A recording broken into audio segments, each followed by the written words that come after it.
Hello mga ka-legit Davercads! Panibagong updates po tayo kung saan Mr. Zombie Toge naglabas na ng kanyang statement mula sa kanyang interview sa kanya pong bayan sa Tugigaraw ang patungkol nga sa kanyang pagbabalik or hindi na nga ba magbabalik ang isang Zombie Toge sa Eat Bulaga. Ang lahat ng yan, but before that, if you haven't subscribed yet to my YouTube channel, please don't forget to like, share, and subscribe at i-hit mo na rin ang notification bell for more showbiz updates.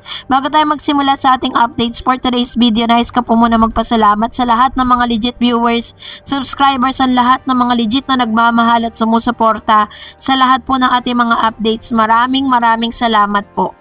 And for today's video, eto na nga, dahil alam ko po na isa kayo or isa sa mga legit Davercads or marami man mga ayaw na talagang bumalik si Zombie, pero meron din kasi maraming mga nagtatanong na mga Davercads kung kamusta na nga ba ang isang Zombie Toge, no? Kasi mahigit ilang buwan na rin kasing hindi napapanood sa sugod bahay mga kapatid ng TV5 noontime show ng Eat Bulaga si Toge Zombie. Kinagiliwan kasi si Toge Zombie ng fans sa noontime show niya na Tito Vic, Tito Soto, Vic Soto, Joey De Leon at legit Davercads. Swak na swak nga raw si Toge Zombie kina Jose Manalo, Wally Bayola sa segment na yon ng TVJ noontime program.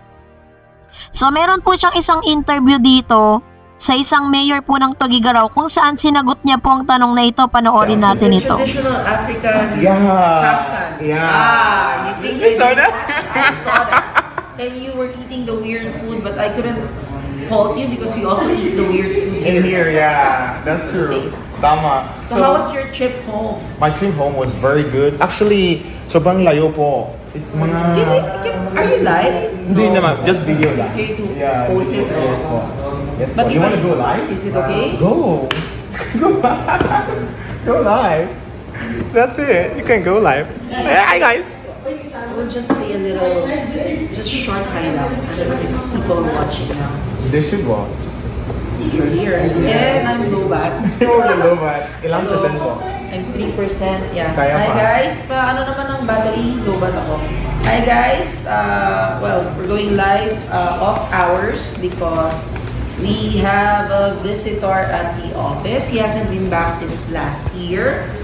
Both of them were looking for me and they found me after a few tries. But now they're back and we're very proud of them because he's already bought himself a new van. My dream van. He's able to buy. I've been after that van for ever since it came out. Kasi I think it would suit me the most. We have here, of course, our counselor. Hi, kumusta po kayo?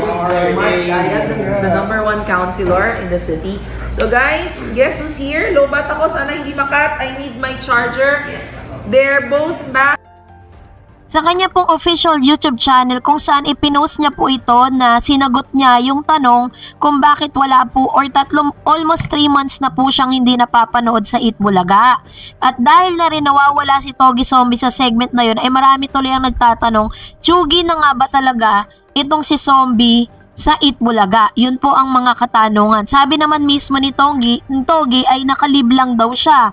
Sa press con nga po na inatinan niya noon na magbabalik daw siya ng January. Pero as of now ay parang nakita natin, napanood natin siya na parang umuwi po siya ng kanyang sariling bayan. No. So isa niya mga videos na lumabas po sa Facebook at YouTube. Ito pa. How's Eat Bulaga? Eat Bulaga is fine, it's good, and as of now, I'm not there anymore. Why? Because I'm not up to date, I'm sorry. you know, today it's okay. I think I've been absent from there like almost mga 3 months na. I don't think so. What brings you back home? What brings me back home? Actually, ngayon po, I came back home para I'm gonna do something.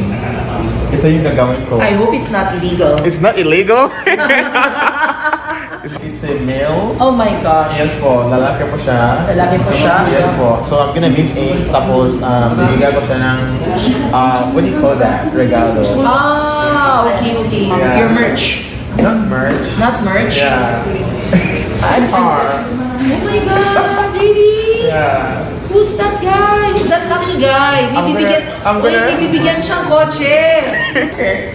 Until when are you going to be here? Actually, sandali na. Why is it every time you come, I interview you?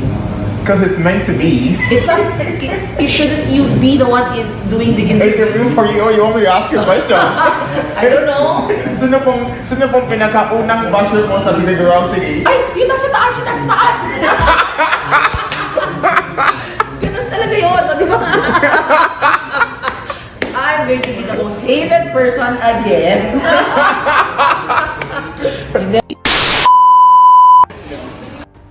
Ano po ang saloobin ninyo patungkol sa kanya pong statement patungkol dito? Comment down below. At dahil dyan, mag-react naman tayo sa ilan sa mga komento po ninyo patungkol sa ating pong last update. Unahin po natin ang komento ni Hermie Palco.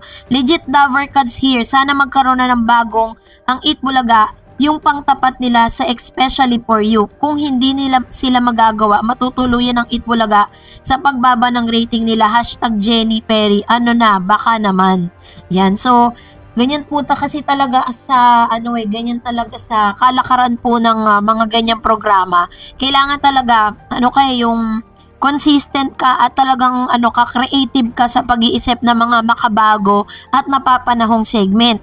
So, and alam naman natin na natural lang yan, nabababa, tataas yung rating mo, may magaganap po talaga yan. Kasi isa sa pinaka-biggest problem din kasi, sa sobrang kakulangan po ng oras, 'di ba? Dahil hindi po talaga na, kahit gusto nilang marami silang segment, pero ganun talaga, talagang pigil na pigil. Sabi ni Noli Del Rosario, challenge sa TVJ Eat Bulaga kung paano i-counter ang It's Showtime sa paggawa ng mga bagong segment. Ayun. So, ito naman po yung kanyang komento patungkol sa bagay na ito. Totoo yan. Kasi kung patuloy pa rin po na on top pa rin ang Eat Bulaga, hindi na sila mag-iisip ng mga panibago na makakapag-intay sa mga manonood. Kumbaga, hindi na sila matcha-challenge, So, it's a friendly competition to. Kailangan i-take nila ito constructively, no? And another comments coming from, so sabi pa ng isang user, okay lang yan, hindi laging nasa taas, panapanahon lang. Baka dumating uli yung panahon na parang Aldab na halos walang nanonood sa iba. Just saying. True. Dadating din po sa punto na ganyan kasi alam naman natin na kahit ano po kasing ilabas ng Eat Bulaga, talagang meron na silang meron na silang mga supporters, yung mga legit na supporters talaga na susuporta sa kanila. Kahit po na ang ilabas. Pero yun lang ang payo ng ilan sa mga manonood na we want something new. We want to, kailangan mag-explore na po sila. Pero mangyayari lang yon dahil may magandang plano na rin sila dahil nga may panibago silang panibagong place kung saan magagawa na nila lahat yan. And that's it for today. For more videos and updates, please don't forget to like and subscribe. And please don't forget to follow my Facebook page, DarEdsTV. God bless everyone!